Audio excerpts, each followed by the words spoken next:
Na nikukaribisha katika mshike utakuwa na Miakida Kilango hadi hapo baadaye. Na tukianza kukupatia yale tuliokuandalia usiku huu, kikosi cha timu ya soka ya taifa ya Tanzania Taifa Stars kimeendelea na mazoezi kwenye uwanja wa hoteli ya Jawel Misri kujiandaa na fainali za kombe la Afrika AFCON 2025. Mazoezi haya yameendelea chini ya kocha Miguel Gamondi, na wachezaji wa Taifa Stars wameonekana wakijiandaa na michezo hiyo ya kimataifa ambayo inatarajiwa kuanza rasmi Disemba 21 mwaka huu nchini Morocco, ambapo pia utaweza kuishuhudia mubashara kupitia kisimbuzi chako cha Azam TV.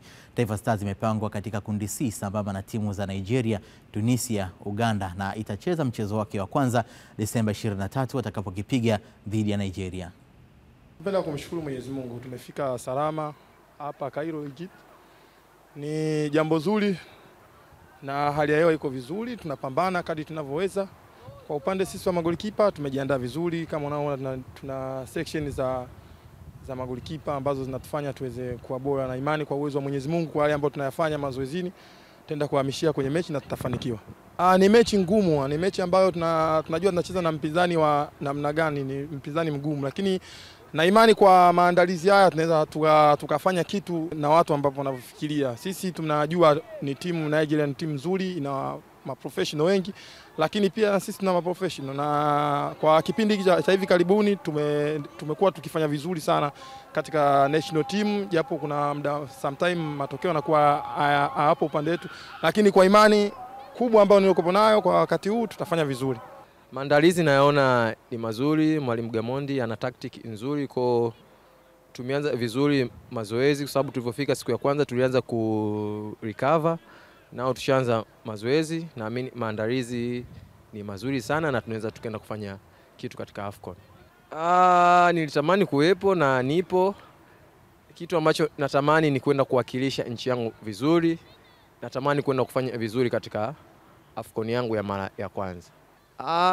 Mwalimu ndo anajua, nikipata nafasi nitaenda kuipambania nchi yangu na kwenda kupambania maisha yangu, kwa sababu AFCON ni sehemu ambayo kuna opportunity nyingi za mtu kwenda kusogea sehemu moja kwenda sehemu nyingine. Kwa hiyo mimi, mashabiki wa Tanzania, nitajitoa kwa hali na mali ili kuweza kuifanikisha nchi yangu kufika malengo. Nikipata nafasi natamani kuifungia timu yangu, ndio kitu ambacho ninachokipenda. Nikiweza kuifungia goal timu yangu na kupata pointi 3, naamini kitakuwa ni kitu kizuri sana. Wachezaji wa Taifa Stars hawa wakielezea matamanio yao kuelekea katika fainali hizo za AFCON 2025. Nao baadhi ya mashabiki wa soka nchini wametoa maoni yao kwa kundi C kwenye AFCON 2025 lenye timu za Nigeria, Tunisia, Uganda na Tanzania, na wameelezea jinsi wanavyohitaji kuweza kuiona Tanzania ikivunja mwiko wa kuishia katika hatua ya makundi na iweze kutinga katika hatua za mbele zaidi. Ukiangalia katika wachezaji wetu mmoja mmoja, mwalimu alioita national team, nafikiri kila mchezaji tumewaona na wameonyesha kitu. Nafikiri mwalimu akichanga karata zake vizuri na kujiandaa vizuri katika mashindano haya, nafikiri tunaweza tukafanya vizuri. Kwa kweli ni kundi gumu, sababu tuna Nigeria, tuna Tunisia, wale, alafu tuna na Uganda, na sisi ndio tunajitafuta. Bado sisi Tanzania tunajitafuta kwenye swala la mpira, lakini tutapambana tuone mwisho wetu utakuwa wapi, lakini na uhakika kabisa Taifa Stars inaweza kufanya vizuri chini ya kocha Gamondi. Kundi letu ni gumu, lina vigogo kweli kweli, lakini kwa imani kwa benchi letu la ufundi ambao linaongozwa na Gamondi na wachezaji wetu tunawajua, kama wakiamua kujitoa kiukweli point tunapata. Kuanzia hii mechi ya tarehe 23 ambayo tunacheza na Nigeria. Yaani cha msingi ni kujipanga. Kama tunajipanga, wachezaji wetu wazuri wanajitolea kama wanavyojitolea kwenye timu zetu za ligi au klabu bingwa, kila kitu kinawezekana. Na tukitoka kuwatazama mashabiki hao waliozungumzia uwezekano wa Tanzania kuweza kufika mbali zaidi, tugeukie sasa baadhi ya mashabiki wa soka nchini wamefurahia Azam Media Limited kuonesha mbashara mechi zote 52 za AFCON 2025. Mashabiki hao hawakuficha furaha yao na namna walivyojawa na shauku ya kutazama michuano hiyo ambayo mechi zake zote zitaonyeshwa mbashara hapa Azam TV. Azam nimekubali kutokana sasa anaonyesha vizuri, vitu vyake vinafanya vizuri, kazi zake zinakuwa vizuri. Kitu mimi ninachoshukuru Azam kweli anatusaidia sisi, tuko tunaonekana na tufanyia mambo mazuri. Bana, kwa hiyo mimi cha Azam kweli, cha msingi cha Azam waisea anafanya vizuri mno. Azam kuleta kutatua hii changamoto imetufanya muda wote tuwe bize kurudi kwenye michezo wakati huu. Hata ambao watu walikuwa wafuatilii wataanza kufuatilia na kuleta umuhimuko mkubwa. Muda mwingi watu tutakuwa tunashinda sebleni na familia, mabanda umiza, uchangamfu utaendelea. Kwa wamekuja na kitu kizuri. Mimi nawapongeza sana Azam TV, burudani kwa wote. Kwa Azam wanaturusha mambo ya mipira mingi sana, tunaangalia kupitia vingamuzi vya Azam. Kwanza tuna ligi ya Spain tunaiona, tuna ligi ya Ujerumani tunaiona. Napenda sana kuwapongeza Azam kufuatana umetusogezea mipira ambayo tulikuwa tunategemea inaonyeshwa na TV zingine, umeona. Lakini kwa namna moja au nyingine Azam umekuwa ni namba moja kwa Tanzania. Kufuatana vitu kama hivi sisi tulikuwa hatuvipati. Lakini kwa Azam jinsi tunavyowaona, wana mwamko mzuri, wanatujali kwa wananchi wa hali ya chini. Vingamuzi wanalipia bei ndogo, lakini naupongeza sana Azam. Itakuwa ni nzuri kwa sababu kutakuwa na unafuu fulani katika sisi wana sports na mashabiki wakubwa na wapenzi wa soka. Mashabiki wa soka hawa wakifurahia Azam TV kuonesha michezo yote 52 mubashara kwa shilingi 28,000 tu, na muda huu naungana na mchambuzi Philip Nkini kwa ajili ya kuweza kutazama mengi kweli ambayo tumeweza kuyatazama hapo. Mmoja ya mashabiki walionifurahisha yule anakuambia Azam TV nafanya vizuri. Tukianzia hapo ni wazi kwamba kiu ya mashabiki Azam TV wamekuja kuikata kwa kuonyesha michezo hii. Ni sahihi kabisa, kwa sababu hapo nyuma ilikuwa ni ngumu kuweza kwa mashabiki kuona mechi kama hizi, lakini kwa sasa nafikiri mashabiki wanaenjoy kwa sababu wana uhakika wa kuzitazama mechi zote live.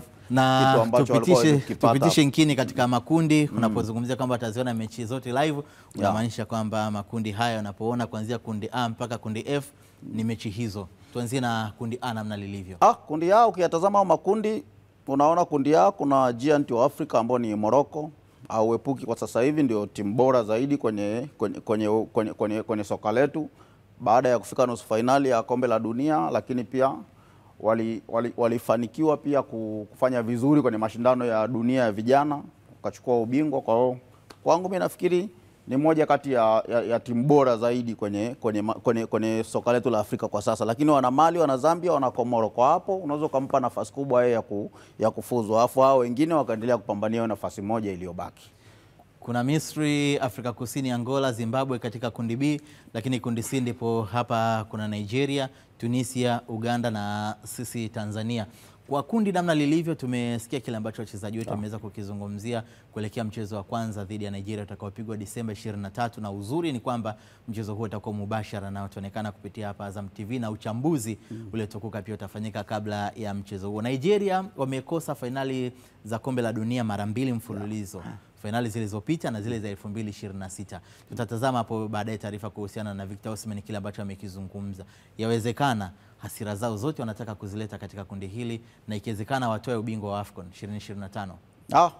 Walipofuzu walisema ndio ilikuwa target yao. Walitengeneza timu kwa misimu 2 mpaka 3 ili kuhakikisha kwamba wanapata timu bora ambao wanakwenda nayo kwenye AFCON. Nigeria ni timu ambao kati ya zile timu ambazo zimechukua ubingwa mara nyingi, hao wamechukua ubingwa mara 3 AFCON. Hapo pia anayefuata kuchukua ubingwa Tunisia, naye pia akachukua ubingwa. Uganda na Tanzania hawajachukua ubingwa. Lakini pia kwa Tanzania challenge ni kwamba unakwenda kutafuta mechi ya kwanza ya kupata ushindi. Kwa nyuma mafanikio makubwa yalikuwa ni pointi 2 ambazo tulikusanya. Kwa hiyo sio kundi rahisi, lakini ni kundi ambalo watu wakijitoa linaweza likawa na surprise kubwa zaidi kuliko ambacho watu wengi wanakifikiria, kwa sababu pia wachezaji wetu wameshakuwa. Kuna wachezaji leo nafikiri Msuva, Mohamed Hussein, Shabalala pamoja na Samatta ndako ni AFCON ya 3 mfululizo. Kuna wachezaji ukiwatafuta hata Nigeria wengine unaweza usiwapate ambao wamefanya hivyo. Kwa hiyo nafikiri tumeisha kuwa tunapoelekea ni pazuri zaidi kuliko kule nyuma tulipotoka. Kundi D kuna Senegal, DR Congo, Benin, Botswana, lakini kundi E kuna Algeria, Burkina Faso, Equatorial Guinea pamoja na Sudan. Lakini kwa upande wa kundi F hapo Ivory Coast, Cameroon, Gabon pamoja na Msumbiji. Lakini kuna yale mataifa ya kuchungwa ama kuyatazama kwa jicho la tatu kutokana na matarajio ya wengi kwamba wangeweza kufanya vizuri. Na mataifa haya ambayo ya kutazamwa zaidi katika AFCON 2025 nikiweza kukufahamisha ni Morocco, ambao hawajapoteza mchezo wote hadi sasa. Wamecheza michezo 18 bila kupoteza hata mmoja tangu mwaka 2024. Wamefunga magoli 50 na kuruhusu magoli 4 tu, wakiwa nyafu zao zimetikiswa mara 4 tu. Lakini kwa upande wa Senegal, wao ni bingwa wa AFCON 2021 baada ya kupoteza dhidi ya Brazil kwenye mchezo wa kirafiki. Wakashinda magoli 8-0 dhidi ya Kenya kwenye mchezo mwingine wa kirafiki ulitoka kupigwa ni hivi majuzi tu, tulikufahamisha pia hapa katika mshike. Lakini Algeria, yeye ni bingwa mara 2 wa AFCON mwaka 1998 na 2019, na hawajapoteza hata mchezo mmoja katika harakati za kufuzu kombe la dunia 2026. Unarudi kuona. Lakini kwenye mataifa mengine ya kutazama pia wapo Misri, ambao ni mabingwa mara nyingi zaidi ya AFCON, wakiwa wametoa taji hilo 1957, 1959, 1986, 1998, 2006, 2008 na 2010, ikiwemo mara 3 mfululizo kuanzia 2006 hadi 2010. Tunasema hapo walipiga hat-trick. Lakini Ivory Coast wao ni mabingwa mara 3 mwaka 1992, 2015 na ndiye bingwa mtetezi baada ya kushinda akiwa mwenyeji 2024. Tunakumbuka mengi yalitokea, lakini kauli ya Baraka Adson Mpenja, usimkatie mtu tamaa, ilidhihirika hapo kwa Ivory Coast. Ni sahihi, walianza vibaya sana. Nafikiri walianza vibaya, wakamfukuza na kocha kabla mashindano hayajaisha, lakini mwisho wakaja wakawa mabingwa. Mimi ukiniambia nitakwambia bado karata inaenda sana kwa Morocco kwa sababu ya mafanikio ambayo Morocco wamekuwa nayo hivi karibuni. Pamoja na kwamba walifika nusu finali kombe la dunia, lakini hapa katikati timu yao vijana imefanya maajabu, imechukua ubingwa wa dunia. Timu yao nyingine imechukua ubingwa wa CHAN. Unawaona kwenye mafanikio, mechi hizo zote ambazo wamecheza hawajapoteza mechi hata moja, na wanakuwa na vikosi tofauti kwa sababu timu iliyokuwa kwenye CHAN sio timu ambayo unakuja kuikuta kwenye AFCON. Kuna mchezaji mmoja tu ambao walichukua CHAN hapa ambao ndio yuko kwenye AFCON. Kwa hiyo unaona ni taifa ambalo limetengeneza wachezaji wengi zaidi kwenye karia yao ya sasa. Kana michuano hii wakawa wanachukulia kama mazoezi kuelekea katika finali za kombe za dunia zijazo. Nilisikia mwalimu wao akiulizwa hilo ambalo unasema, akasema ya kwamba wenyewe wanakwenda serious kwa sababu wanahitaji ubingwa. Wanasema pamoja na kwamba wameonekana wako bora, lakini AFCON ni mashindano makubwa ambao wanatakiwa kuchukua ubingwa. Mtu anaweza akatazama akaona mbona Misri wamechukua ubingwa mara nyingi zaidi, ni kweli, lakini wana miaka zaidi ya 15 sasa hivi hawajachukua ubingwa wa AFCON. Kwa hiyo wanakwenda pia nao kuonesha kwamba inawezekana tukachukua ubingwa huu hapa. Kwa hiyo nafikiri kila mmoja, hakuna wa kuweza kufikiria kwamba kuna timu imeenda huko ambao ni underdog mpaka sasa. Naam, nikushukuru kwa kuendelea kutazama Mshike Mshike, lakini utaendelea kusalia hapo kuni Mshike Mshike.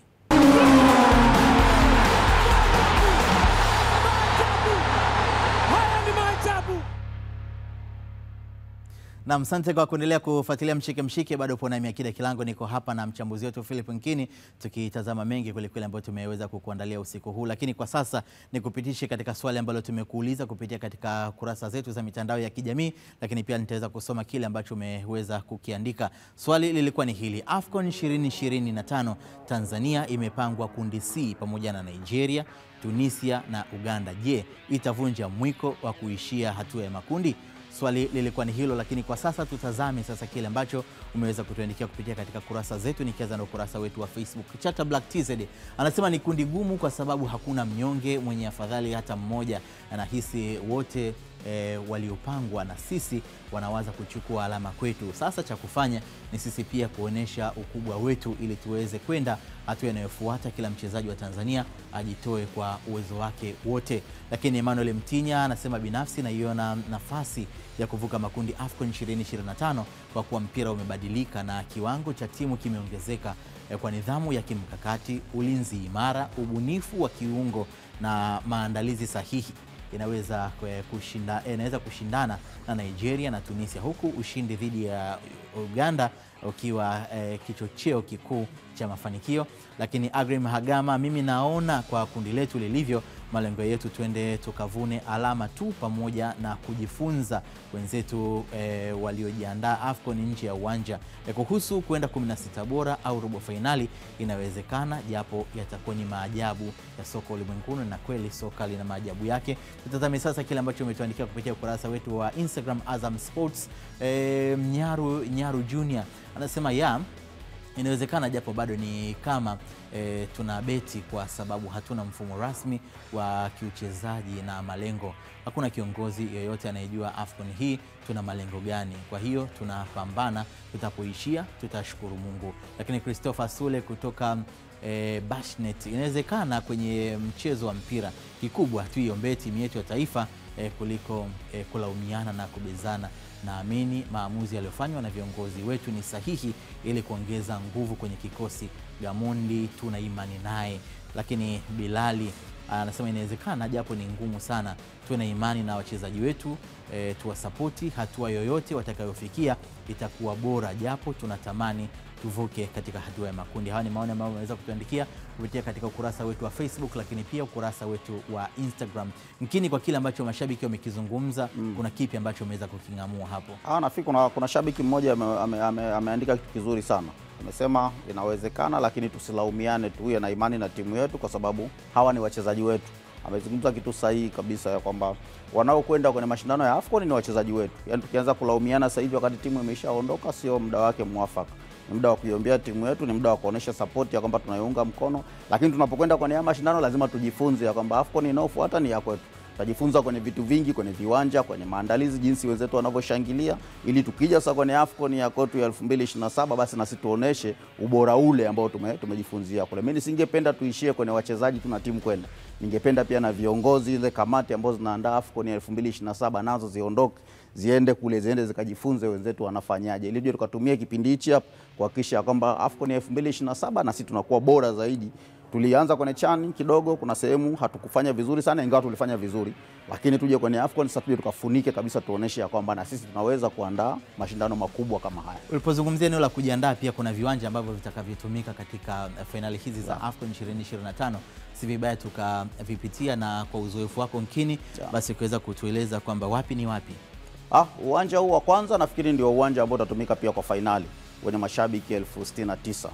Ni uwanja mkubwa zaidi nafikiri kwenye mashindano kwa msimu huu. Ndo hapo nazungumzia Complex Sportive Prince Mulia Abdillah, ambao ni kinachowatofautisha hawa na mataifa mengi ni kwamba viwanja vyao vingi ni viwanja vile ambavyo klabu zao zinamiliki. Kwa hiyo wanakwenda kuboresha kwa ajili ya kwenda kwenye mashindano ya AFCON. Huo hapo nafikiri wanamiliki wale FAR Rabat. Huo uwanja wa kwanza, uwanja huu wa pili pia nao ni wa kwao. Ni viwanja ambavyo wamekuwa wakivitumia sana.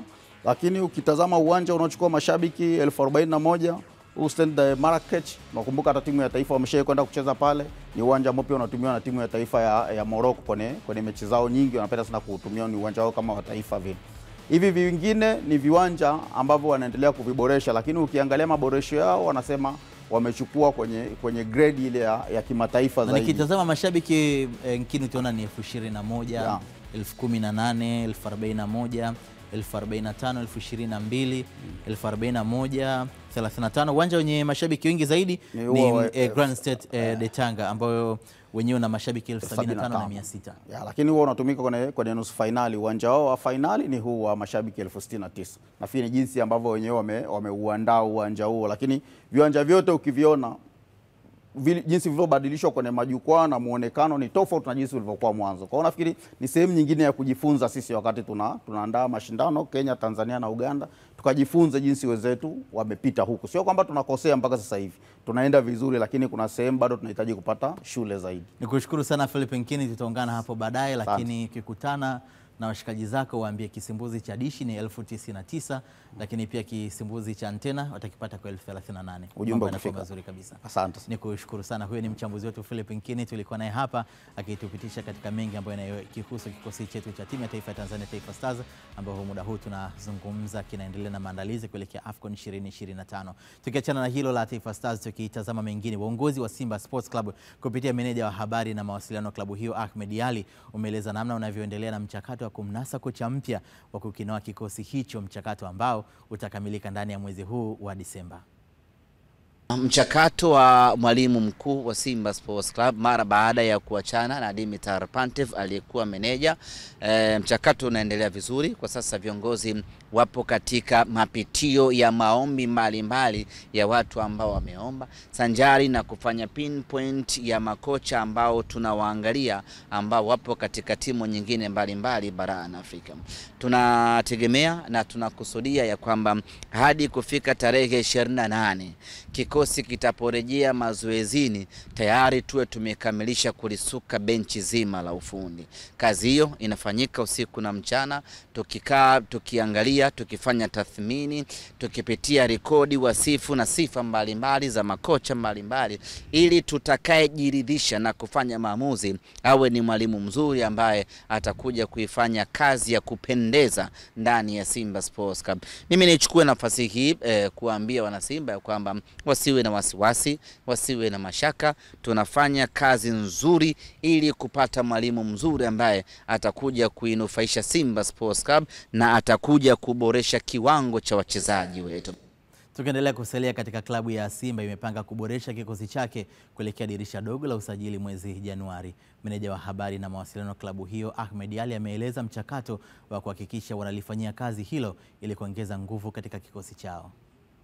Kipindi hiki wakati wachezaji wapo mapumziko, viongozi wa Simba Sports Club tunaendelea na mchakato wa kufanya tathmini. Mechi 5 za ligi kuu tume achieve kitu gani? Mechi 2 za makundi ya ligi ya mabingwa Afrika tumepata kitu gani? Ili tufanye tathmini hapo ambayo itatuongoza kuelekea kwenye maboresho ya kikosi chetu kwa ajili ya msimu unaofuata. Tayari kwa ajili ya round inayofuata. Tayari tumeshapokea mapendekezo kutoka kwa benchi la ufundi na hivi sasa tupo kwenye mapitio tukiangalia nini tuboreshe, wapi tupunguze na kitu gani tukiongeze, na baada hapo dirisha litakapofunguliwa, dirisha dogo, twende tukafanye maamuzi kulingana na mapendekezo ambayo tutakuwa tumeyapitia kwenye ripoti ambayo mwalimu ameiwasilisha. Wachezaji wa Simba ambao hawajaitwa kwenye majukumu ya timu zao za taifa wanatarajia kuingia kambini Disemba 28 mwaka huu kujiandaa na ligi kuu ya NBC. Meneja wa habari na mawasiliano klabu ya Simba Ahmed Ali ameweka wazi mpango mzima ulivyo. Mara baada ya mchezo wetu wa mwisho wa ligi kuu ya NBC dhidi ya Azam FC kumalizika, wachezaji tumewapa mapumziko hadi tarehe 28. Watarejea tena rasmi katika uwanja wa mazoezi kwa ajili ya kuanza mazoezi kuendelea katika mechi zinazokuja tarehe 28 ya mwezi huu wa 12. Wale wachezaji wote ambao wapo kwenye majukumu ya taifa kwa maana ya michuano ya AFCON tayari tumeshawaruhusu, wameshajiunga na timu zao za taifa, na tunawatakia kila la kheri katika mapambano yao kuhakikisha kwamba wanazipa heshima mataifa yao, lakini wanaipa heshima vile vile Simba Sports Club.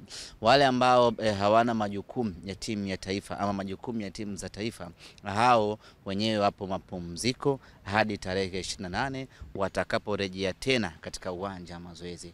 Wakusafiri kwenda mikoani wameshasafiri, wakusafiri kwenda nje nchi wameshasafiri, wakwenda vacation tayari wameshakwenda. Tutakutana tena Mo Simba Arena tarehe 28. Tukisalia katika klabu ya Simba, naye mlinzi wakati wa klabu hiyo Abdulrazak Hamza amerejea kikosini baada ya kupona majeraha, huku mlinda mlango wa klabu hiyo Musa Kamara akiendelea na mazoezi mepesi kabla ya kurejea rasmi katika utimamu wake. Taarifa kuhusiana na majeraha ama majeruhi ya wachezaji wetu.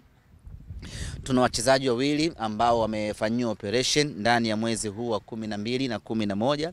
Hapa namzungumzia Musa Pinpin Kamara pamoja na Abdulrazak Hamza. Kwa upande wa Musa Kamara ambaye yeye alianza kufanyiwa operation siku chache zilizopita, maendeleo yake ni mazuri kweli kweli hivi sasa, na tayari ameshaanza kufanya mazoezi yake binafsi, na kuna uwezekano mkubwa akawahi zaidi kurejea uwanjani, tofauti na makadirio ambayo tulikuwa tunayakadiria hapo mwanzoni ya kwamba atarejea mwishoni mwa mwezi Januari. Kwa hiyo Musa Kamara maendeleo yake yanakwenda vizuri kweli kweli. Kwa upande wa Abdulrazak Hamza, yeye amesharejea nchini, amerejea hii leo na ataanza sasa na yeye kufanya mazoezi mepesi kidogo sanjari na kuendelea na matibabu, na baada ya muda mchache tutatoa tathmini na yeye atakaa nje ama atarejea katika dimba baada ya muda gani. Kuhusu jezi feki, Ahmed Ally ametoa onyo na kutilia mkazo suala la maharamia wanaendelea kughushi jezi hizo zenye chapa ya klabu ya Simba. Hilo linajiri baada ya mzabuni wa jezi za klabu hiyo Jel Regasira maarufu Jairut kukamata ghala la jezi feki maeneo ya Ilala Bungoni jijini Dar es Salaam siku chache zilizopita. Juzi mzabuni wetu Jairut alivamia moja ya godown maarufu na kubwa ambalo lina mzigo mkubwa wa jezi na zimekamatwa, na sasa tupo katika mpango ama Jairut yupo katika mpango wa kuwafungulia mashtaka watu wote ambao wamekutwa red-handed na mzigo wa jezi feki. Lakini sisi nguvu kubwa tunaiwekeza zaidi kwenye kutoa elimu.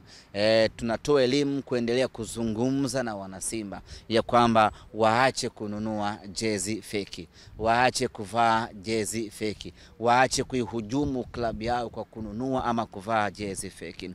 Jezi ukinunua mwanasimba na ukavaa haishi tu kuwa umenunua jezi yako, lakini umeichangia klabu yako kupitia kwa mzabuni ambaye anatengeneza hizo jezi.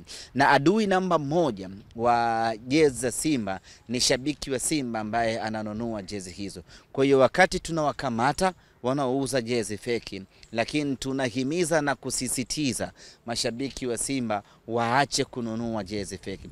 Na kwa sasa kila mmoja ama kila shabiki anajua ipi feki, ipi original. Kwa hiyo shabiki wa Simba jitahidi ufanyavyo uweze kununua jezi original kwa mchango na maendeleo ya klabu yako ya Simba Sports Club. Meneja wa habari na mawasiliano wa klabu ya Simba Ahmed Ally huyo akihitimisha kwa kusema hilo la kuhusu jezi feki. Ndivyo tunavyokamilisha nusu ya kwanza katika mshike, lakini tutakaporejea yapo mengi tutakayokufahamisha. Miongoni mwa hayo ni pamoja na haya: kikosi cha Azam FC kuanza kambi yake Desemba 23 mwaka huu, huko kikipanga kufanya usajili wa nguvu Januari mwakani. Na mashabiki wa ngumi wampa sifa kedekede bondia Hassan Mwakinyo kuelekea pambano lake la Boxing on Boxing Day Desemba 26.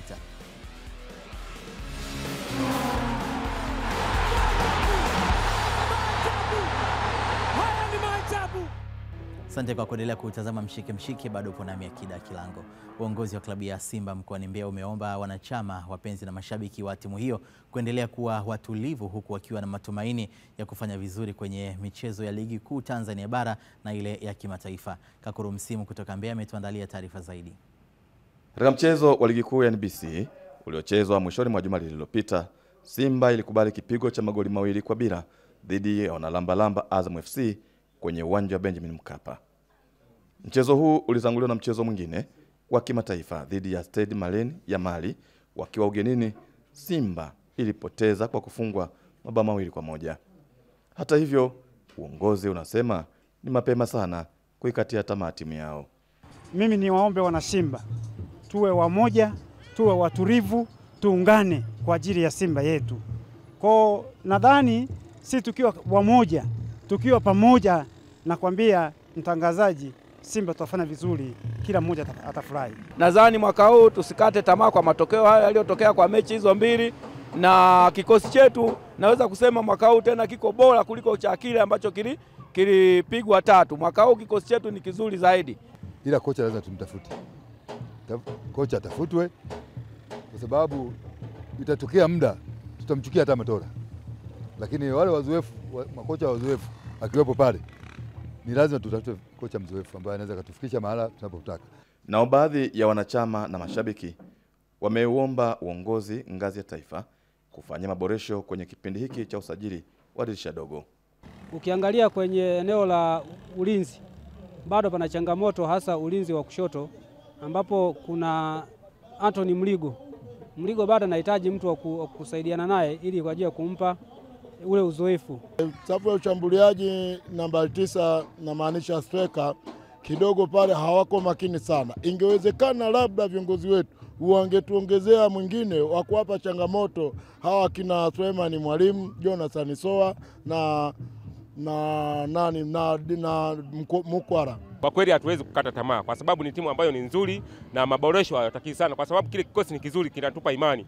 Tunacheza vizuri, basi tu ni umaliziaji ndio unakuwa unasumbua, lakini ni kikosi ambacho hakitakiwi sana kukipangua. Ni kikosi ambacho kizuri na hakina shida yoyote ile. Atafute kocha mwingine ambaye wataongozana na Selemani Matola kwa sababu yuko vizuri, lakini lazima tuwe na kocha mkuu. Kocha msaidizi ni Selemani Matola. Timu inafanya vizuri tu bila shida. Kauli hizi zinatolewa wakati wa uzinduzi wa tawi la Simba KK wilayani Rungwe, ukiwa ni utamaduni wa kuunganisha mashabiki na wanachama kama isemavyo kauli mbiu ya Simba nguvu moja. Kakurumsim, Azam Sports, Mbeya. Na sasa tugeukie matajiri wa jiji. Kufuatia mapumziko mafupi kupisha mashindano ya AFCON, ofisa habari wa Azam FC Hashim Ibwe amesema timu hiyo inataraji kurudi kambini Disemba 23 kuendelea na maandalizi ya ligi na michuano ya kimataifa. Kwa wiki hizi mbili wachezaji wetu watazitumia kama mapumziko kuiweka miili sawa, wakijua kwamba kuna kazi ngumu inarejea kwao kuanzia tarehe 23 ambako tunategemea kurejea tena mazoezini. Mwalimu Ibenge, benchi lake la ufundi wote wako nyumbani sasa hivi kwa ajili ya kutengeneza mbinu mpya, lakini pia kufanyia kazi yale mapungufu ambayo aliyaona kutoka kwenye hatua hii ya kwanza ambayo tumecheza mpaka tunafikisha michezo ambayo tumecheza ya ligi kuu. Kwa hiyo so far klabu iko kwenye mapumziko mafupi na tunatarajia kurejea rasmi kambini tarehe 23 kabla ya kwenda kwenye kambi ya Kombe la Mapinduzi Zanzibar ambayo tunatarajia pia kuondoka tarehe 29 ya mwezi huu. Katika hatua nyingine, Hashim Ibwe amethibitisha kuwa Azam FC itaongeza wachezaji wapya katika dirisha dogo mwezi Januari ili kuongeza nguvu kwenye kikosi, na pia wapo wachezaji watakaopewa mkono wa kwaheri. Kwenye kipindi kifupi cha usajili cha Januari ni lazima tufanye mabadiliko kidogo kwenye kikosi chetu. Wapo wachezaji baadhi wataingia na wapo baadhi ya wachezaji watatoka, na hiyo haiko kwetu. Hiyo iko kwa mwalimu mwenyewe na vile ambavyo anahisi kwamba wachezaji wanaweza accommodate kwa kiasi gani.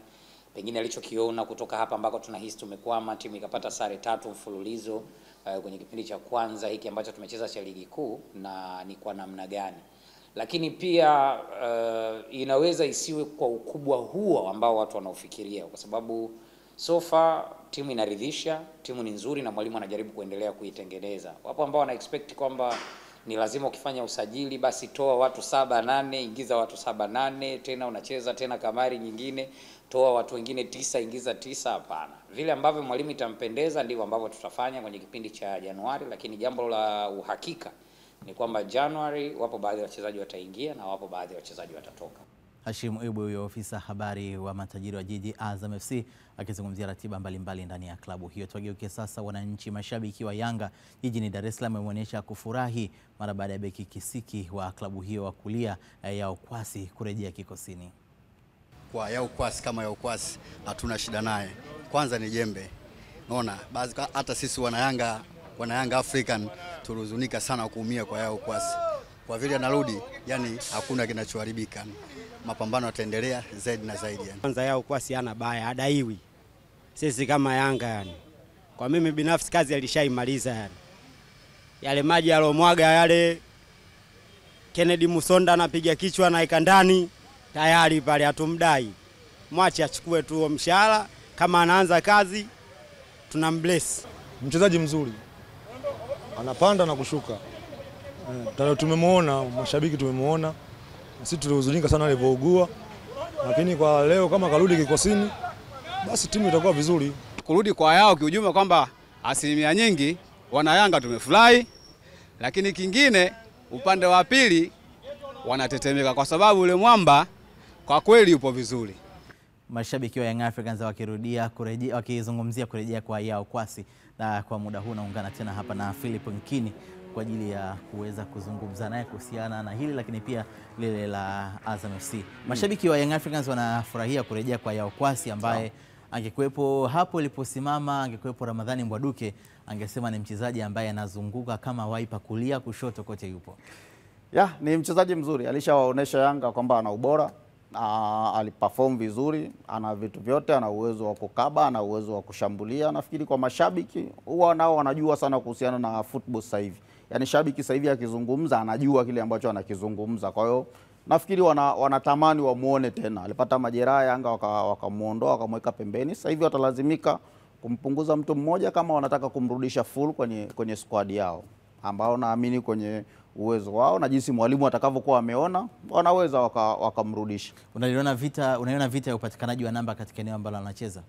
Ya, kwa Yanga kila nafasi ina vita yake. Ukisema fullback wa kushoto, fullback wa kulia, hata ukimleta katikati bado atakutana na vita, kwa sababu wana wachezaji wengi ambao ni wazuri. Kila nafasi ina wachezaji angalau wawili, ndio maana unaweza ukaona kuna wachezaji wengine wamesajiliwa kuanzia mwanzo wa msimu, watu wanasema huyu ni mzuri lakini bado wamekosa nafasi. Kwa hiyo kila mtu ambaye anaenda Yanga anaenda kuwania nafasi. Yaani hata Pacome mwenyewe na ubora wake bado kuna wakati Yanga inabidi afanye juhudi sana ili apate nafasi uwanjani, pamoja na kwamba yeye ni bora na kila siku amekuwa akipata nafasi. Kwa hiyo nafikiri naye akirudi anatakiwa afanye kazi kubwa sana kama anataka kucheza kwenye nafasi ile na kama anataka kupata namba kama alivyokuwa anapata kule nyuma. Ukizingatia pia kwamba kwa mechi ambazo mpaka sasa hivi Young Africans wameshacheza katika ligi alama zao 16, michezo 6, ni wazi pia kwamba wako bado katika track ambayo ni nzuri. Yanga amefanya vizuri, ameruhusu goli moja tu mpaka sasa hivi kwenye ligi, ni kati ya timu ambazo zimeruhusu idadi chache sana ya magoli. Kwa hiyo magoli ambao wamefunga ni mengi, nafikiri ni 16 kama sio 17. Wako kwenye track nzuri, wanaenda vizuri. Michuano ya kimataifa pia wamefanya vizuri. Yao wanaweza akawasaidia kikubwa sana kwenye michuano ya kimataifa pamoja na kwenye ligi. Kwa hiyo kwangu nafikiri ni mchezaji ambao kama akipata nafasi, Yanga wakiona kuna mtu wa kumuondoa wakamuingiza yeye, hakuna mtu yote ambaye anaweza akashangaa kwenye usajili huo. Tuwageukie sasa pia matajiri wa jiji Azam FC. Tulimsikia hapa Hashim Ibwe akizungumza kuhusiana na mipango iliyopo, kikosi kikirejea kambini Disemba 23 kwa wachezaji ambao hawajajumuishwa katika majukumu ya timu zao za taifa, lakini pia akizungumzia Januari kwamba wapo watakaoingia na wapo watakaotoka. Mara nyingi kwenye timu hicho ni kitu cha kawaida sana. Kwenye usajili, unajua sasa hivi tofauti na Azam ya huko nyuma, Azam ina majukumu mengine ya michuano ya kimataifa. Michuano ya CAF inahitaji wachezaji ambao wako active muda mwingi sana na wenye uzoefu. Kwa hiyo kusajili kwa Azam hakuna mtu atakayeshangaa kwa sasa. Nafikiri usajili unafunguliwa tarehe 15 mwezi huu, afu utafungwa tarehe 15 Januari. Kwa hiyo wana room hapo ya karibia mwezi mzima wa kuangalia nani wanaweza wakamuondoa kulingana na mapendekezo ya mwalimu, nani wanaweza wakamrudisha. Yote ni kutafuta ubora wa timu. Azam kwenye ligi hao kuanza vizuri mechi zao zile za mwanzo, nakumbuka walikusanya pointi chache sana mpaka walipokuja kuamka kwenye mechi dhidi ya Simba. Kwa hiyo kwangu mimi nafikiri bado ukiwaangalia kuna wachezaji kweli unaweza ukawaondoa, lakini kuna wachezaji pia unaweza ukawaongeza. Shida ni kwamba ukimuongeza lazima awe bora zaidi ya yule ambao ametoka. Kwa hiyo na dirisha la Januari mara nyingi linakuaga halina ubizi sana, kwa sababu wachezaji wengi wanakuwa wako kwenye klabu zao na wanakuwa kwenye mipango ya klabu. Tazama sasa hivi kwenye ligi yetu timu nyingi zinaingia kwenye usajili zimecheza wastani wa mechi 6 mpaka mechi 10. Kwa hiyo bado kuna sehemu ambapo mwalimu anaweza kumwambia huyu nahisi nikimpa nafasi anaweza akanionyesha kitu kingine tofauti. Hiyo inayotokea hapo ndio inaenda kutokea pia kwenye mataifa mengine. Ukienda Misri sasa hivi unataka mchezaji, mwalimu bado anakuambia huyu bado anaendelea kumhitaji. Lakini kwa Azam lazima umpate mchezaji pia ambao unajua hata kusaidia kwenye michuano ya kimataifa, sababu unashiriki michuano ya shirikisho. Huwezi kwenda kumchukua mchezaji ambao ameshashiriki michuano ya shirikisho kwa msimu huu, kwa sababu hautamtumia kule. Kwa hiyo wana kazi, yani mwalimu hapa ana kazi sana ya kuchekecha ili kupata mchezaji ambao ni bora. Mpaka sasa hivi wamefanya vizuri, ukiwaona hawana matokeo sio mazuri sana michuano ya kimataifa, lakini unaamini ya kwamba wamepata uzoefu. Kwenye ligi umeona bado wanaenda vizuri, wamecheza mechi chache. Wanaweza wakafanya vizuri zaidi kama wataboresha yale maeneo madogo madogo ambayo yalikuwa yanawasumbua. Eneo moja wapo ni lazima waongeze kwenye eneo lao la ushambuliaji, lakini pia kwenye eneo la ulinzi bado hawajakaa vizuri sana. Kwa jicho lako Nkini la kiuchambuzi, lakini pia ni mhariri, umeandika kwa muda mrefu sana.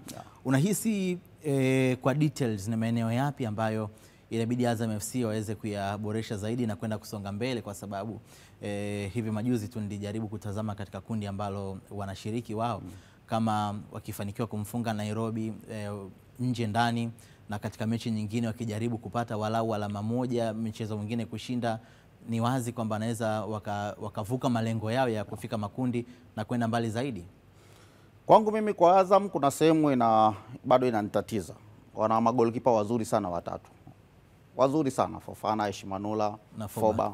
bonge moja ya magolikipa, lakini ukitazama kila mechi mwalimu amekuwa akimtumia golikipa tofauti. Aisha ameshatumika, Foba ameshatumika, Fofana ameshatumika. Kwa hiyo unaona ya kwamba kuna sehemu ambayo mwalimu bado anahitaji kumpata golikipa mmoja amwamini. Kama hata waamini hao watatu wawe na golikipa mmoja ambao ni bora arudi tena sokoni atafute golikipa bora ambao ana uwezo wa kumwamini kwenye kila mechi, kwa sababu sehemu ambayo haibadilishi sana ni sehemu ya golikipa. Lakini pia ukiwatazama Azam, angalia aina ya magoli ambao wameruhusu kwenye mechi zao zote za kimataifa, unaweza kawa kipimo sahihi zaidi. Lakini pia kwenye mechi za ligi ikiwemo mechi dhidi ya JKT, utagundua kwamba kuna kitu mwalimu anatakiwa aongeze kwenye sehemu ya ulinzi. Azam anatengeneza nafasi nyingi sana. Kwa kutengeneza nafasi kwenye mechi moja Azam anatengeneza nafasi 8 au 9. Lakini jinsi ya kwenda kuzimalizia zile nafasi ndio inakuwa changamoto. Kwa hiyo sehemu nyingine ambayo mimi nafikiri Azam anatakiwa kufanya ni sehemu ya ushambuliaji. Wana mshambuliaji mzuri, amekuwa akifunga, lakini bado anahitaji msaidizi. Kuna wakati unaona kama dakika ya 60 hivi anachoka, lakini mwalimu anaona kwamba lazima abaki yeye mwenyewe kwa sababu hakuna mbadala kwenye benchi. Basi ni vizuri mwalimu akamtafutia mbadala au akamtafutia mtu ambaye atakuja kuanza alafu yeye awe mbadala kwenye benchi. Nikushukuru sana Philip Nkini kwa sasa. Nashukuru sana. Naam, huyo ni mchambuzi wangu Philip Nkini, ametupitisha katika mengi kuhusu Young Africans, lakini pia kwa matajiri wa jiji Azam FC na nini kifanyike basi walau ili waweze kujiimarisha zaidi na kuweza kufika mbali zaidi. Huu ni mshike, tupate mapumziko mafupi, tutakaporejea yapo mengi tutakayotazama, ikiwemo lile ambalo linaenda kujiri Disemba 26 usiku wa Boxing on Boxing Day.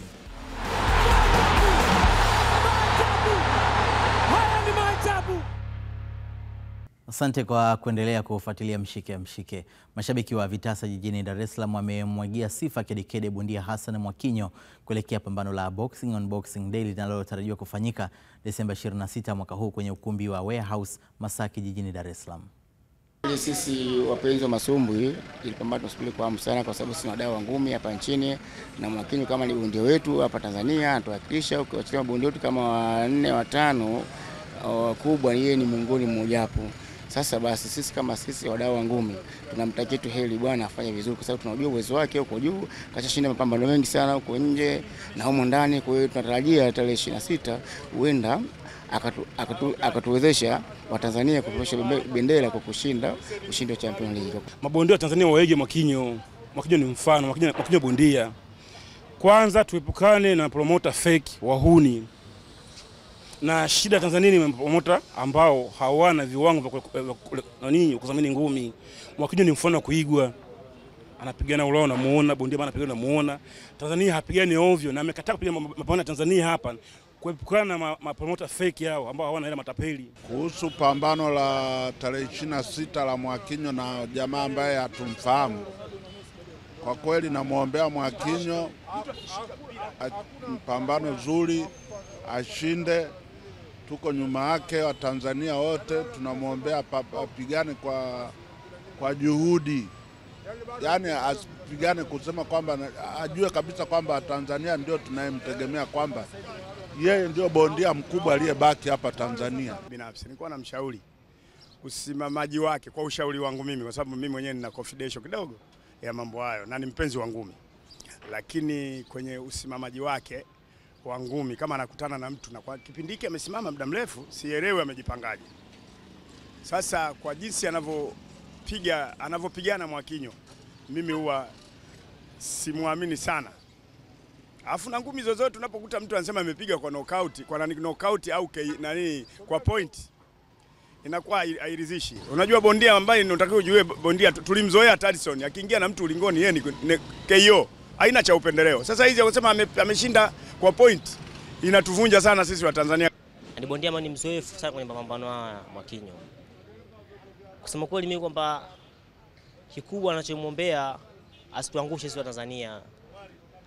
Asituangushe, apambane.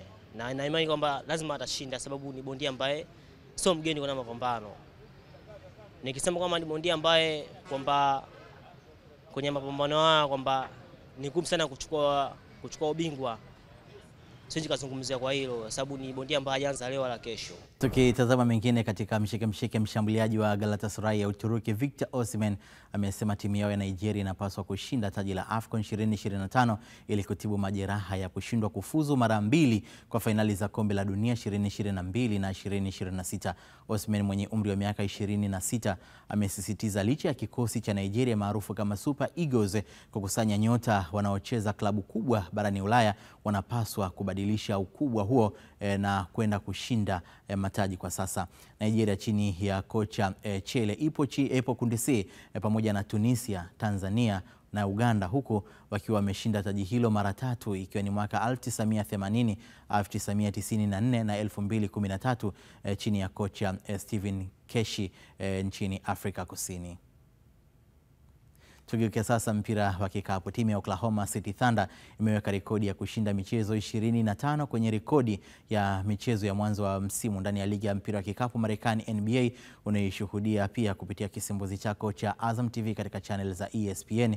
Ni baada ya kuwafunga Phoenix Suns kwa alama 138 dhidi ya 89 kwenye mchezo wa robo finali wa NBA Cup 2025. Thunder ambao ni bingwa mtetezi wa NBA walishinda kwa mechi 24 kati ya 25 na kufikia rekodi ya Golden State Warriors walioiweka ndani ya ligi ya kikapu ya NBA katika msimu wa 2015-16. Nyota Shai Gilgeous-Alexander alifunga alama 28 na kuipa tiketi Oklahoma City Thunder ya kufuzu kwenda nusu finali, ambapo watapambana na San Antonio Spurs Jumamosi ya Disemba 13 mwaka huu katika mji wa Las Vegas huko Marekani. Na kufika hapo niseme kwamba ndio tunafika ukingoni katika mshike, lakini kwa kuhitimisha nikukumbushe miongoni mwa yale ambayo tulikuwa nayo siku huu ni pamoja na haya. Kikosi cha timu ya taifa ya Tanzania Taifa Stars kimeendelea na mazoezi nchini Misri kujiandaa na fainali za AFCON 2025. Simba Sports Club yadai mchakato wa kumpata kocha mpya utakamilika ndani ya mwezi huu wa Disemba. Na kocha wa Real Madrid Xabi Alonso amewatetea wachezaji wake kutokana na matokeo yasiyoridhisha. Naam, kufika hapo hakuna la ziada. Kwa niaba ya timu nzima iliyoshiriki kukuandalia, mtozi alikuwa ni Kennedy Moses Mwakajangwa, mimi ni Akida Kilango wa Akidu Kaida. Uwe na usiku mwema. Bitesha na alikuwepo.